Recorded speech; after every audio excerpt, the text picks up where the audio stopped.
देवी के द्वारा सेना और सेनापतियों सहित निशुंभ और शुंभ का संहार। ऋषि कहते हैं, राजन, प्रशंसनीय पराक्रमशाली महान असुर शंभु ने इन शेष दैत्यों का मारा जाना सुनकर अपने उन दुर्जय गणों को युद्ध के लिए जाने की आज्ञा दी।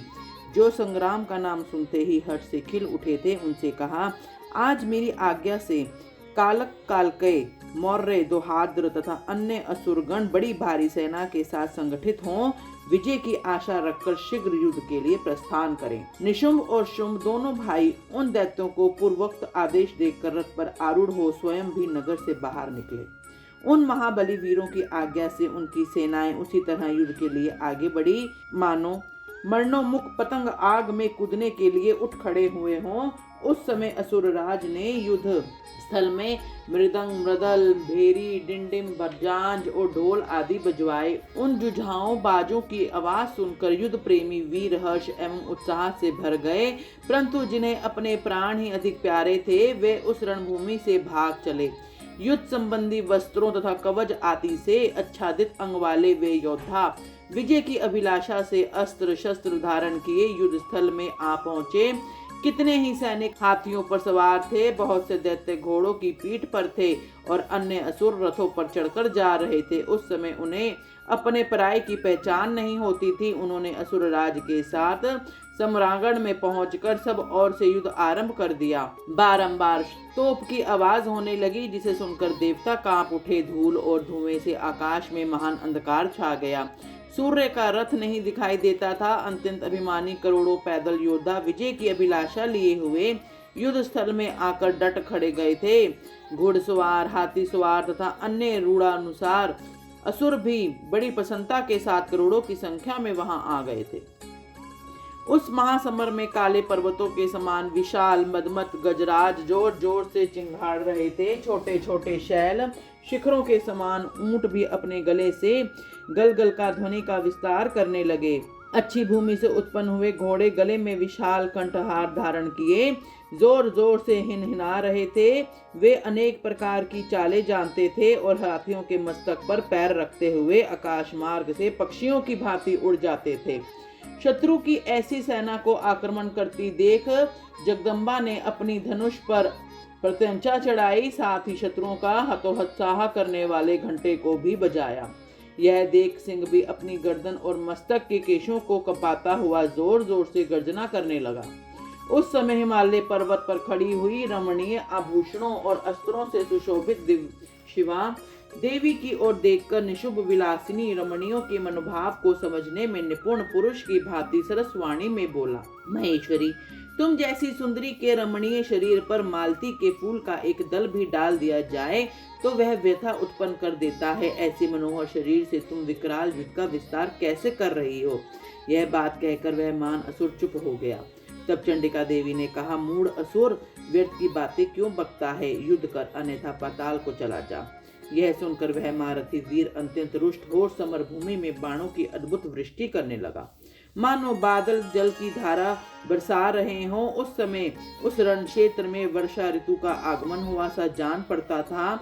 मद से उद्भूत हुआ वह असुर तीखे बाण, शूल, फरसे, भिंदी, पाल, परित, धनुष, भुषंडी, प्रास, शुपुर तथा बड़ी बड़ी तलवारों से युद्ध करने लगा। काले पर्वतों के समान बड़े बड़े गजराज कुंभ स्थल विदीर्ण हो जाने के कारण सम्रांगण में चक्कर काटने लगे। उनकी पीठ पर फहराती हुई शुभ निशुभ की पताकाएं, जो उड़ती हुई बालकाओं की पंक्तियों के समान श्वेत दिखाई देती थी, अपने स्थान से खंडित होकर नीचे गिरने लगी।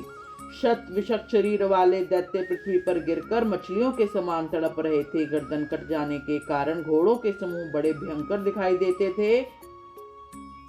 कालिका ने कितनी ही दैत्यों को मौत के घाट उतार दिया था तथा देवी के वाहन सिंह ने अन्य बहुत से असुरों को अपना आहार बना लिया। उस समय दैत्यों के मारे जाने से उस रणभूमि में रक्त की धारा बहने लगी। कितनी ही नदियां बह चली। सैनिकों के केश पानी में सेवार की भांति दिखाई देते थे। उन्हें की चादरें सफेद फेन का भ्रम उत्पन्न करती थी। इस तरह घोर युद्ध होने तथा राक्षसों का महान संहार हो जाने के पश्चात देवी अंबिका ने विष में बुझे हुए तीखे बाणों द्वारा निशुंभ को मारकर धराशायी कर दिया। अपने असीम शक्तिशाली छोटे भाई के मारे जाने पर शुंभ रोष से भर गया और रथ पर बैठकर 8 भुजाओं से युक्त हो महेश्वर प्रिया अंबिका के पास चला गया। उसने जोर जोर से शंख बजाया और शत्रुओं का दमन करने वाली धनुष की दुस्सह टंकरा ध्वनि की तथा देवी का सिंह भी अपने आयलों को हिलाता हुआ दहाड़ने लगा। इन 3 प्रकार की ध्वनियों से आकाश मंडल गूंज उठा। तदंतर जगदम्बा ने अट्टहास किया जिससे समस्त असुर सत्रस्त हो उठे। जब देवी ने शुभ से कहा कि तुम युद्ध में स्थिरता पूर्वक खड़े रहो, तब देवता बोल उठे, जय हो जगदम्बा की। इस समय दैत्यराज शुभ ने बड़ी भारी शक्ति छोड़ी जिसकी शिखा से आग की ज्वाला निकल रही थी, परंतु देवी ने एक उल्का के द्वारा उसे मार गिराया। शुभ के चलाए हुए बाणों ने देवी और देवी के चलाए हुए बाणों के शुभ ने सहस्त्र टुकड़े कर दिए। तत्पश्चात चंडिका ने त्रिशूल उठाकर उस महान असुर पर आघात किया। त्रिशूल की चोट से मूर्छित हो वह इंद्र के द्वारा पंख काट दिए जाने पर गिरने वाली पर्वत की भांति आकाश, पृथ्वी तथा समुद्र को कंपित करता हुआ धरती पर गिर पड़ा। तदंतर शूल के आघात से होने वाली व्यथा को सहकर उस महाबली असुर ने 10,000 बाहें धारण कर ली और देवताओं का विनाश करने में समर्थ चक्रों द्वारा सिंह सहित महेश्वरी शिवा पर आघात करना आरंभ कर दिया। उसके चलाए हुए चक्रों को खेल खेल में ही विदीर्ण करके देवी ने त्रिशूल उठाया, उस असुर पर घातक प्रहार किया। शिवा के लोक पावन पाणिक पंकज से मृत्यु को प्राप्त होकर वे दोनों असुर पद को भागी हुए। उस महापराक्रमी निशुंभ और भयानक बलशाली शुभ के मारे जाने पर समस्त दैत्य पाताल में घुस गए। अन्य बहुत से असुरों को काली और सिंह आदि ने खा लिया तथा शेष दैत्य भय से व्याकुल हो 10 दिशाओं में भाग गए। नदियों का जल स्वच्छ हो गया, वे ठीक मार्ग से बहने लगी। मंद मंद वायु बहने लगी जिसका स्पर्श सुखद प्रतीत होता था। आकाश निर्मल हो गया। देवताओं और ब्राह्मण ऋषियों ने फिर से यज्ञ आदि प्रारंभ कर दिया।